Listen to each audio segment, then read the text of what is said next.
Many homeowners often focus their time and energy on their house's main spaces, like kitchens or living rooms. Most bedrooms can be left behind, and that was definitely the case in this space. This bedroom had beautiful architecture, great ceilings, lovely windows. It just needed to be decorated. When I first saw this space, it looked like the homeowner had just moved in. There was a bed in the middle of the room and mismatched side tables, and that was about it. White walls, mismatched bedding. It needed some help. The home is quite traditional, but has been renovated with some very contemporary elements. He wanted this bedroom to feel lofty and kind of masculine. We started with the wallpaper, which really set the tone for the color palette in this space. It's actually a faux concrete. It looks so real that you almost have to touch it to realize that it's not. The wallpaper is really striking, so it would be pretty intense to wrap the room in it, so we chose this focal wall behind the bed. This wall is great because it's a structural, outside load-bearing wall, so technically it could be concrete for all we know. Keeping in the same color palette, I had this bed custom made. It's a gorgeous gray mohair. It's so soft to the touch and very luxurious, but still masculine because of the color. I then dressed the bed in this really easy breezy linen bedding. It doesn't need to be a crisp sheet kind of bed, we just wanted it to feel loose and comfortable. The side tables are a nice play with contrast because of the glossy finish and how it relates to the faux concrete wall. The legs of the side table are walnut, and the walnut base really mimics the walnut floor. The wall sconces really help sell the lofty and masculine vibe. I love the matte black finish, and it's a hit of industrial that really frames the bed.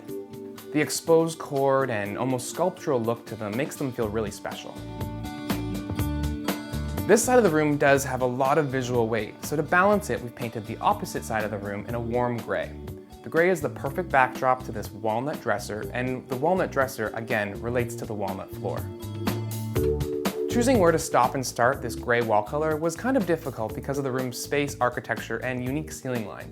We decided to stop it at the same level as the wallpaper to really just bring a sense of balance.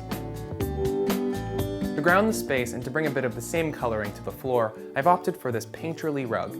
It's swirls of all the different shades of gray and a bit of cream. The look is great. The drapery are a warm gray wool that mimic the wallpaper and the paint color. They've been hung at the same level where the paint stops and the wallpaper stops just to keep that line consistent. I really love this style of drape because when open, the shape of the folds remains consistent.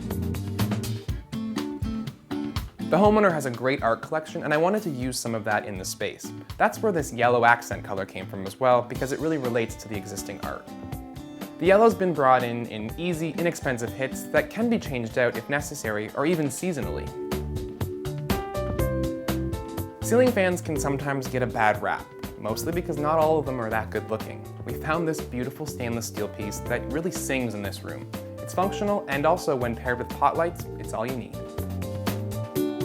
My favorite piece in the room has got to be this vintage accent chair. Now, some of these pieces are bought new, made to look old, where this piece is actually from the 60s. What I love most about it is it's actually made in Bothell, Ontario, my own hometown. Overall, this bedroom was decorated using the principle of repetition in mind. The use of a tight color palette, modern furniture, and lofty elements really bring that to life. This same idea of repetition is also what makes the space feel so calm and relaxing. Now that this bedroom has been fully decorated, it's a space the homeowner can finally enjoy.